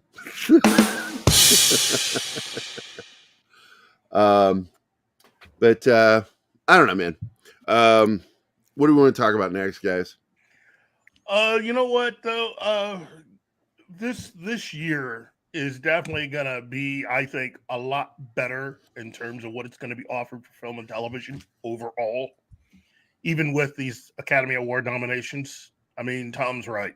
You know, we've hardly had anything, and now as things start to ramp up a bit, I think we're going to definitely be getting a lot of really cool things. I'm expecting the next Mission Impossible to blow the doors off the theater. I think everything that Tom Cruise has done to bring attention to that film is nothing but positive stuff. So unless he goes on television and reveals he's a Vulcan or something, I think it's all nothing but just positive things towards that next film. You know, well, that and the next John Wick film. But yeah, and by the way, fucking Mr. Tickle Trunk called me a fucking troll because I've got us out now on some of our shows all the way out into March for some of our shows, like the weekend thing, and I'm like, dude, you don't understand. Everything has to be done in advance, and I'm trying to get ahead of the game with KGRA because with KGRA they're really pushing us. And I don't have anybody helping me on this stuff. It's me doing a lot of it.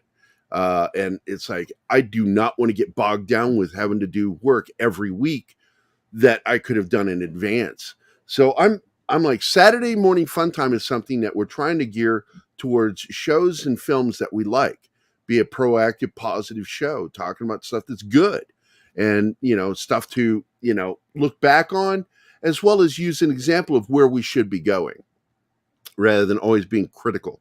And, back to having fun.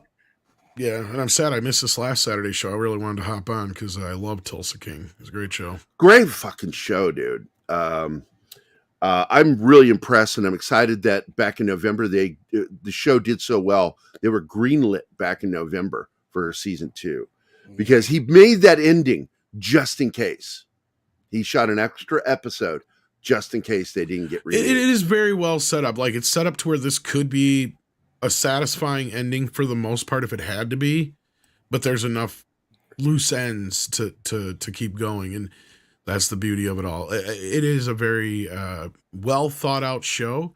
I know one thing that Taylor Sheridan's good at least in his shows, is just engrossing characters with great dialogue scenes, and it's very dialogue driven, don't get me wrong, and it's action interspersed just where it needs to be a lot of the time. Same thing with Yellowstone and 1883 and all the other shows that they've done so far that I've seen have been great. So incorrect. IMDb has it wrong. That is it. Those 9 episodes is all we got. That's it. There's not going to be a 10th or 11th. IMDb shows 11 fucking episodes this season. It's wrong. I wonder if that was kind of a case of where they did have it set up in case there wasn't going to be a season 2. I think there was a possibility of that. In fact, when you go to the episodes list, you only see the current 9, and the other 2 are in a season 2. They appear. They pushed them. Okay. Yeah. Okay, that makes sense. I do have some positive news about Jeremy Renner. Please do. I've shared this tweet. Okay. He's getting physical therapy here. And, I saw that. Yeah. He's got both his legs. Did you see Captain America, Chris Evans? Chris Evans' response? Has anybody checked on the snowplow? Wow.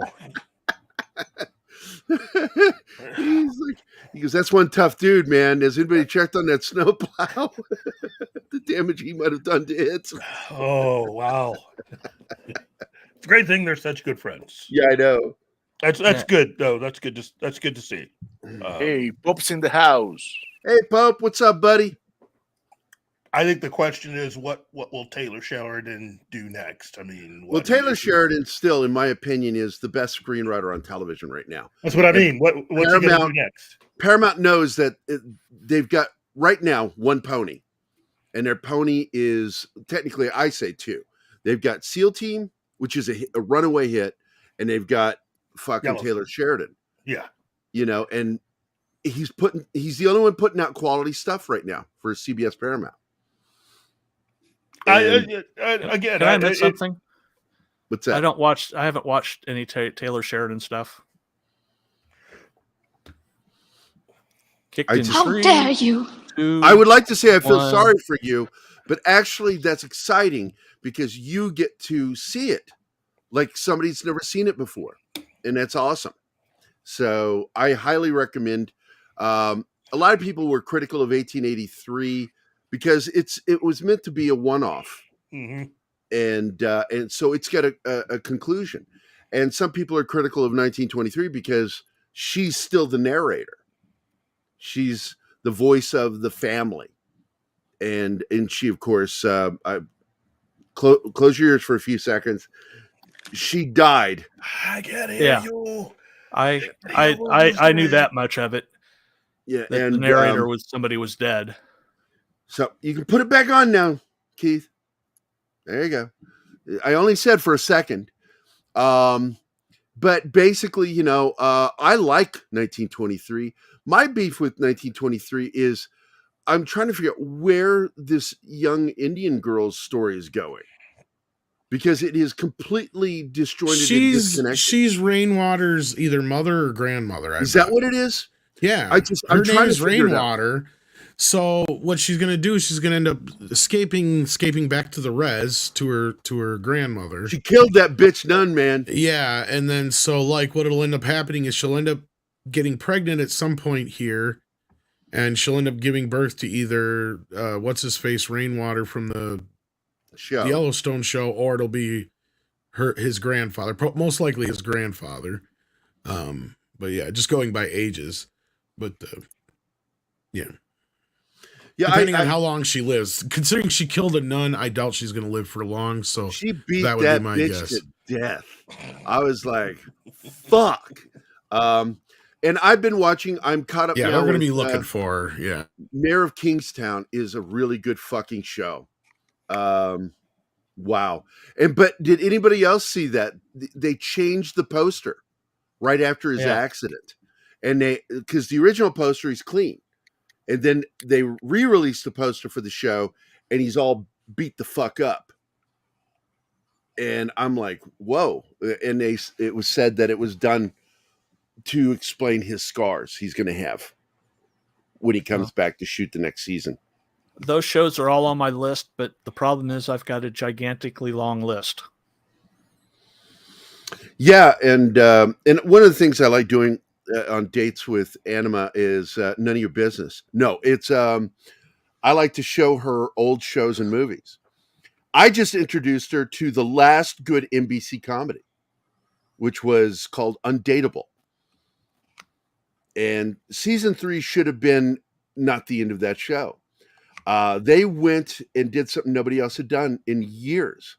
They would do live broadcasts, 2 shows a night, East Coast and West Coast. And then they would release it later with both episodes so you could watch and go check out the differences of when they broke the fourth wall or screwed up a line. It was a lot of fun. And it's really one of my favorite sitcoms of the last decade. Have you introduced her? Oh, I'll go ahead. I'll say I'm not a big sitcom watcher personally. I tried checking out Night Court. That's the just new Night Court. Crap. Just crap. Just because I was a big fan of the old. I like older sitcoms, but there hasn't been really anything new that I've been really on fire about. You know? Yeah, sitcoms are not my thing. I don't like the new 90s show. I don't think it's very well done. Night Court's insulting to the original series. It's so badly devised as an idea. And the only thing good on it was, Dan Fielding, John Larroquette. And he's only in there in little bits. Yeah. And what's her name from that nerd show that we don't like? Big Bang Theory is crap. I also like Bob Hart's Abishola because it's got heart. I like it. It's a good romantic. Yeah, it's in the title. Comedy. Yeah, Bob. Oh, that's good, John. That's good. I like that one. Have you? I didn't even catch that. I did that. I'm like, yeah, I did do that, didn't I? Have you introduced Anima to Magnum PI yet? Yes. But I've not introduced her to the new one because I think it's crap. Why do I watch it? I'm compelled to watch it because I like 2 people in it. I like the actors that play Rick and TC. I think they cast them correctly. Everybody else is crap. Yeah, I jumped out of that. I had to. I can't. I'm compelled. It's like what do they call that when you eat things that are bad for you? Pikas, where you consume things that might kill you. It's like a pica. I can't stop watching it. And now that they brought it back, I can't believe they did that. I was like, oh, good, it's over. And they're going to give it another couple seasons over on NBC. And I'm like, oh. So, Oh, man. Hey, look, if you haven't already, go ahead and introduce her to Simon and Simon. Hardcastle McCormick. I did not like that show, Read by Nature. I did not like the American take on Faulty Towers. I didn't think they understood it at all. It felt completely offbeat. But you know what I'm going to do? I watched it when it aired. I'm going to go see if I can find it and watch it again and see if I have a different opinion now that I'm older. But Faulty Towers just, God damn it. When he fucking hits, what's his name? The Hispanic cook in the head with that fucking iron skillet, and you find out it was not the prop. He hit him with the real iron skillet. knocked the shit out of him in real life, put him in the hospital. I fucking laughed my ass off because when he hits him, he fucking nailed him with a real fucking iron skillet. It's on camera. It's in the show. That's like that moment in the not so great Punisher with Thomas Jane when he stabs the big pro wrestler dude. He actually stabbed him with the knife in the chest. Mm-hmm. It went in, and he stayed in character. That's how fucking badass that dude is. I hated that scene. That was the scene that and the bantering between the neighbors in that house. All living in that apartment complex. That bugged me, and I hated the fucking shirt. The fucking striped shirt just looks stupid, like something out of Popeye. No reaction, Keith? No. I didn't mind the movie that much, but I agree with you. Yeah, So. That was the weakness of it. Rebecca Romaine, the love interest, I hated that. I hated the two neighbors. I thought that was just a dumb plot idea, and it's a plot idea. Has nothing to do with the story. It's a plot. I hate devices when they're used and they overpower you. Well, Like they were trying to introduce all these characters and try to explain try to find a way to stick all these characters into one film rather than just trying to play it out like the comics. And that's again, considering when that movie came out, I mean, that's before they knew what they had. But that's part of the course for a lot of comic book properties, both DC and Marvel. You have way too many people that are spending their time developing or redeveloping the same 10 to 15 characters. And then you leave everything else just to, flutter in the wind until somebody Blue Marvel. Blue Marvel. Until you finally find someone. You need to get that cough checked. That's just fucking weird. I'm going to let you guys know I'm going to be joining Sporking News podcast this weekend. We're going to have our show in the afternoon, even though it's Saturday morning fun time. Technically, it's morning somewhere, so fuck it. We are, Friday, Saturday, and Sunday shows are going to be at 1 p.m. Central Standard Time. And we're trying to do that for KGRA. And I'm hoping if everybody is enjoying the wrestling show, I'm not interested in even talking about wrestling. I like the wrestling of the old days. I'm not interested in the shit going on today, but I think it's awesome that we got a wrestling show on Sundays, and I'm hoping people are enjoying it.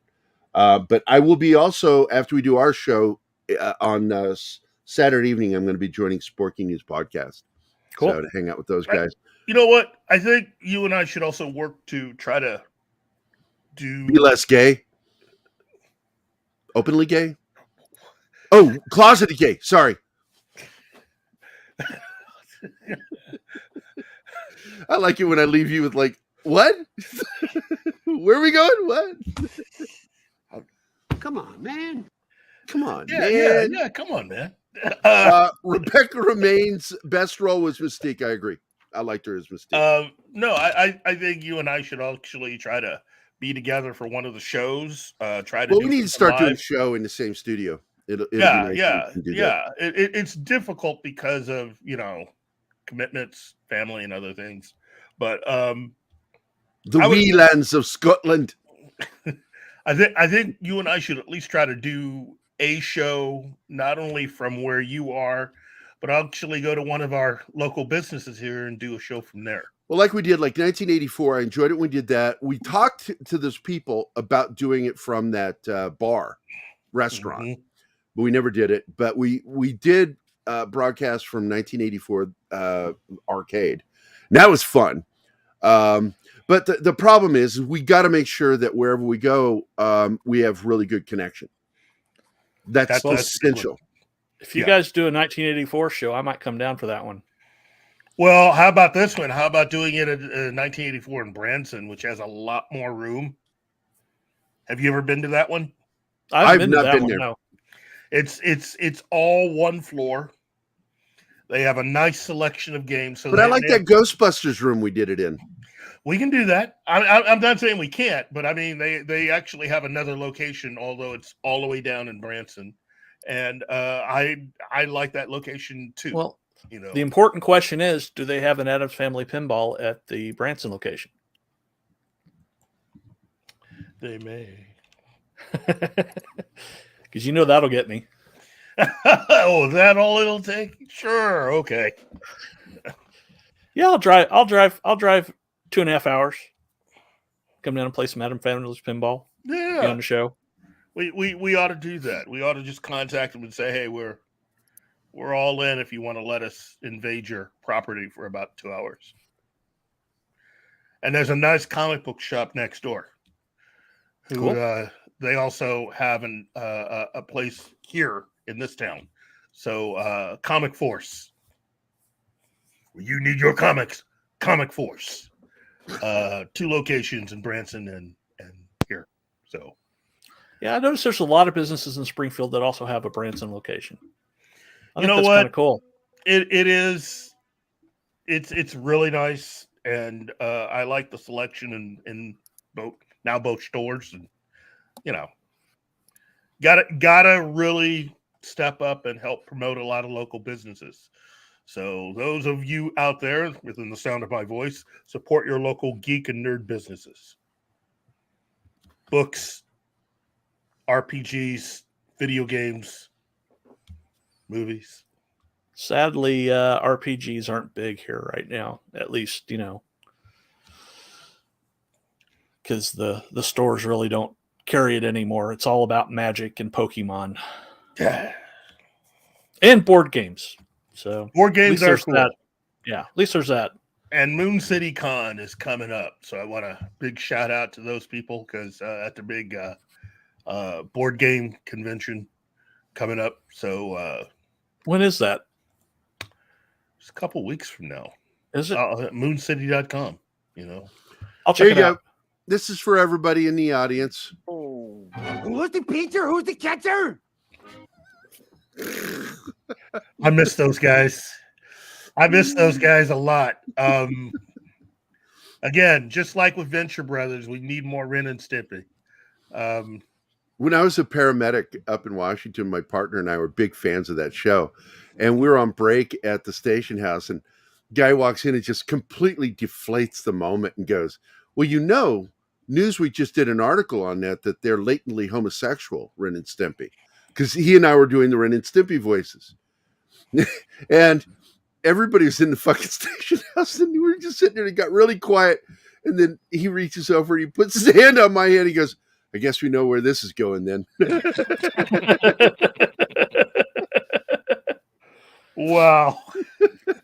We really need to do shows on both the Venture Brothers and on no, it is absolutely on my list of things I want to do. Now, this weekend for Saturday Morning Fun Time, I actually am doing my list, but I want you guys there, of the 10 best scenes from my 10 favorite films of all time. And there's scenes I think that make those films so fucking great. And of one of them is obvious, Blade Runner. What do you think the scene's going to be from Blade Runner? I know. Tears in the Rain. Maybe Tears in the Rain. That is one of the greatest moments in cinema history. That fucking scene. And Rutger Hauer he took the dialogue. It was 2 pages of dialogue. He went into his trailer, rewrote it, added some shit to it, walked out there, and fucking delivered that. And, practically no dry eye in the house when they watched that. Everybody was moved by his performance. Yeah. Even on set. Definitely. Even the pigeon. Even the pigeon was moved. And, Tom, are you still here, buddy? In spirit. He's watching porn. I'm feeding Batman the porn. ducks. Batman porn. By the way, have you ever seen that one? The Batman 66 porn parody? Bat Pussy? I don't know. No, I think it was just XXX Batman or Bat XXX. Oh, I bought one that was like some old 70s Batman. No, this one was newer. Like it was horrible. No, the HD one, they actually have the costumes that match with the TV series. And I enjoyed the crap out of it. It's a lot of fun. I like porn parodies, man. And like Ironheart is like better than anything Marvel's going to do. Like, holy shit, man. Fucking Whiplash was fucking banging the shit out of her. Oh my What a movie! Well, I think of porn parodies. I'm thinking of like Flesh Gordon. No, Flash Gordon is actually, there's two versions of it. There's the R-rated version. There's the full porn version of it. And Greg Gine was lead effects guy for that. And I've only seen the R version. He's from Industrial Light and Magic. He was one of the founding members of Industrial Light and Magic. And Greg Gine did all the miniatures in that. They hit some stop motion animation with the dick creature, the giant dick creature. Yep. Well, that's how I came across it, because I was following. Did you come across it? Phrasing. In the immortal words of Keith Moncrief, did you come hard? Anyway, I found stuff about it. That's not racist. following I was looking up some stuff about stop motion animation, because I really want to do Ray Harryhausen and show and his mentors, was it Willis and Peterson. O'Brien. Yeah. Yep. Wow. Hey, if I can help out on that one, let me know. Wow. Still. Yeah. It just keeps going. Never stops. Never stops. But we are coming up to the end of the show here. We got about 14 minutes. What's our last subject for the show? What do we want to talk about? Hold on. Loved Quarter Cruise, the Batman trailer. Absolutely brilliant. I have been following them since they started. I love Quarter Crew. And I follow a lot of special effects and filmmaking channels. And that's one of my favorite ones. And they'll do science, man. They'll just like do something about science. They want to show you the scale of things. And they do this one, like, how big are these planets? What would they be like? And they go through this thing and they show you visually. So it goes into your head just how large something is in scale. And fucking love that channel, man. I love their stunt breakdowns and their special effects breakdowns. Have you guys ever watched it? I haven't seen it. No. I've seen a few Quarter Crews, but I haven't watched that one now. No, not that I know of. It's good stuff. You know, it's the Midnight's Edge of visual effects. I'm plugging Tom at the. I'm not actually plugging. God, phrasing today. I know. You know, I seem to sense a theme, and it's all centered around someone named Gary. And Martin. Martin's got a filthy mind too. He's the one that keeps hitting phrasing. That guy's right on the phrasing button, just waiting. Yeah. No. Nothing's ever going to beat Venezuelan anime. Dude, Brandon is going to believe that. Afghanistanimation. I just fucking love that joke in that movie.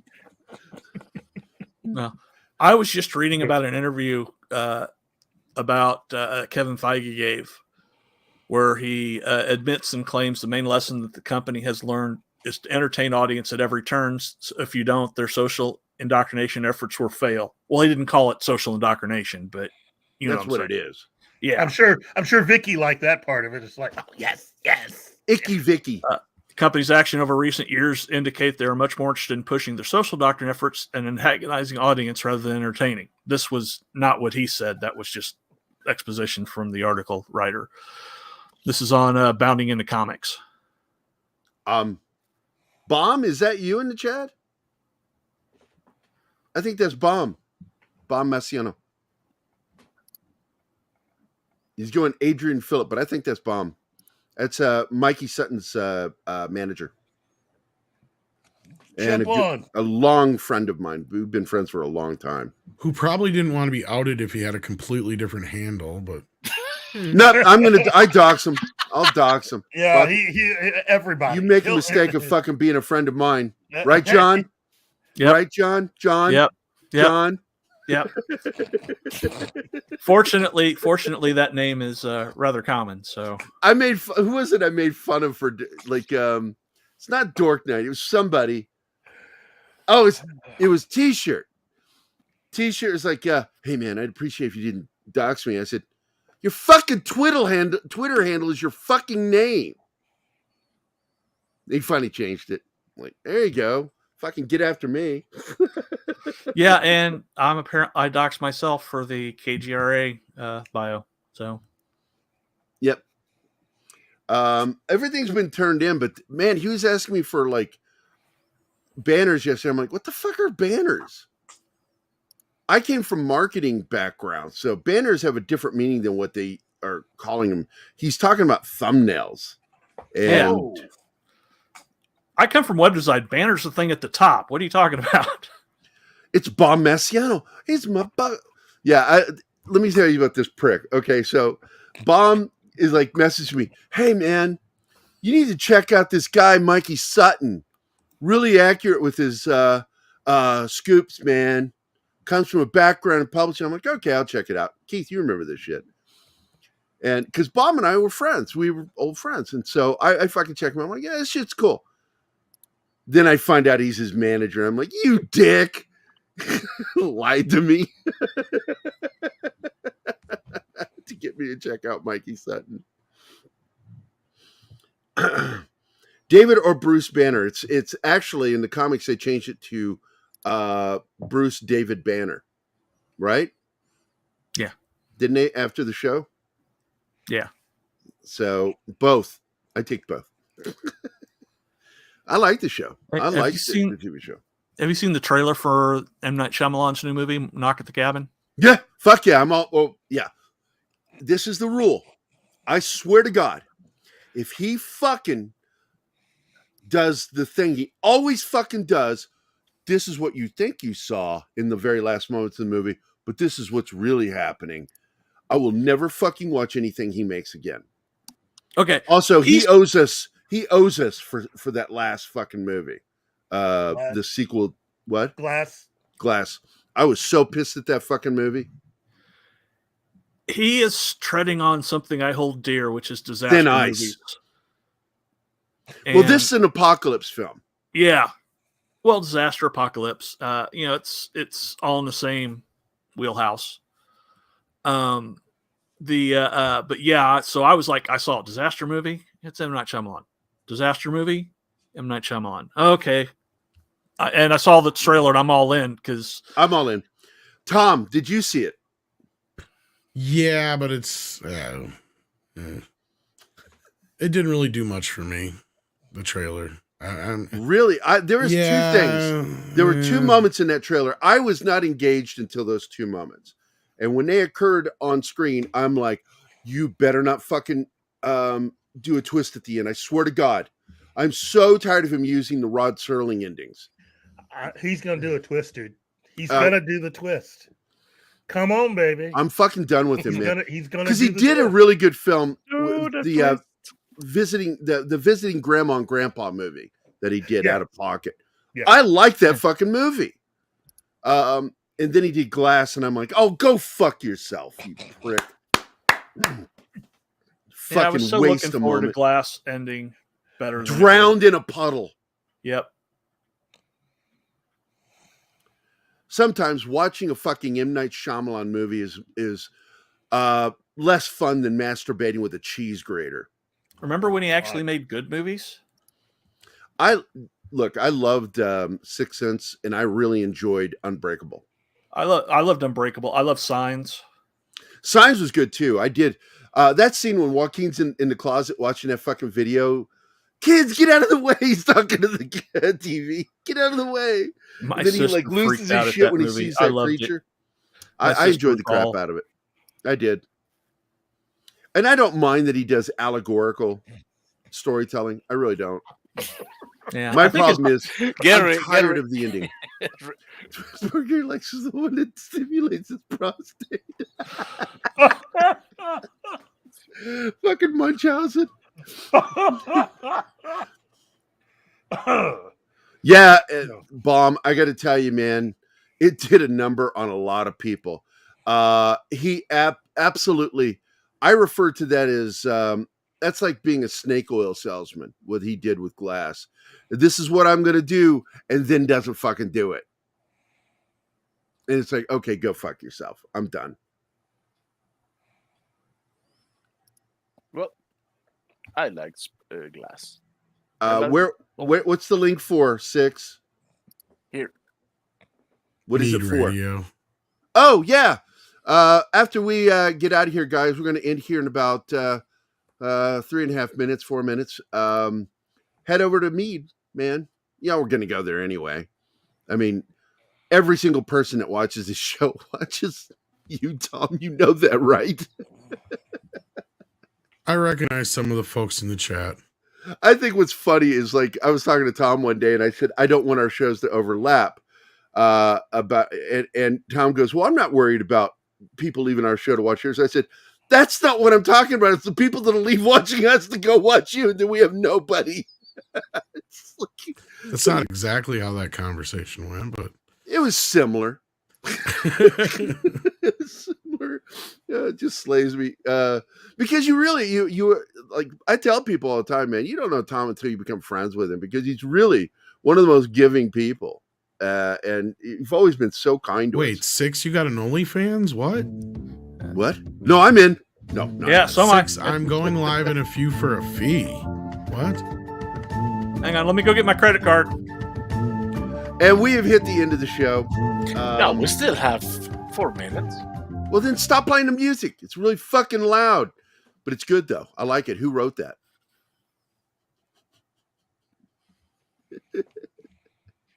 I wrote it. Thank you very much, 6. And be seeing you. Be seeing you. That's for Red Shirt. Fucking love Red Shirt, man. I love anybody who loves that fucking show. You and I are both fans of The Prisoner, Keith. You and I grew up watching that shit. Those orbs, man, they scared the shit out of me as a kid. Like, what's wrong with them? What are they doing? They land on people and absorb them, and yeah, that freaked me out. It freaked me out too much. Put that back up by 6. Put that back up. That was really nice. That was really sexy. There you go. Right there. There you go. There you go, John.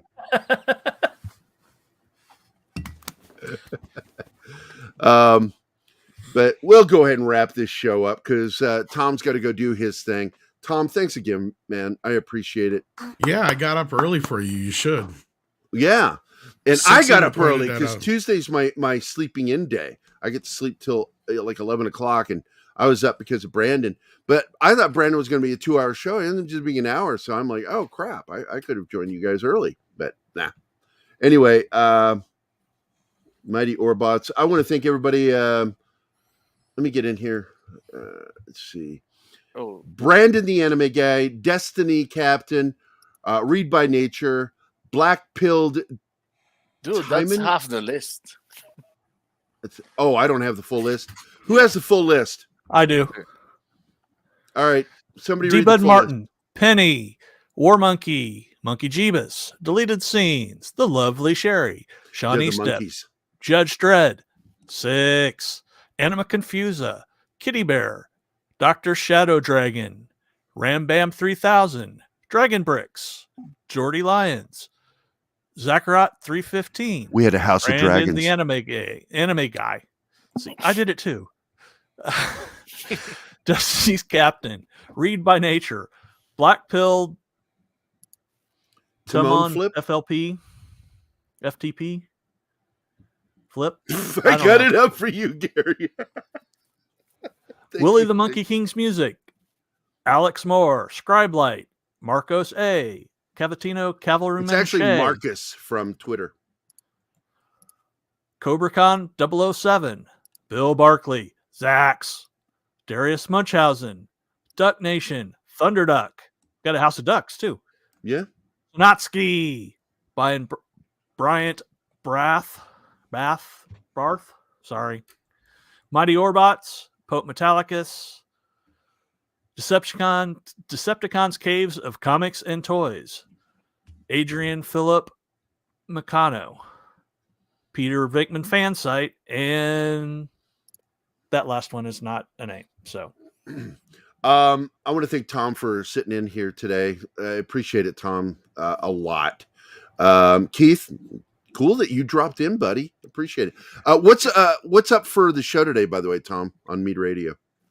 It's 2 for Tuesday, and it starts now. Oh, okay. Sweet. Everybody head over there after we wrap.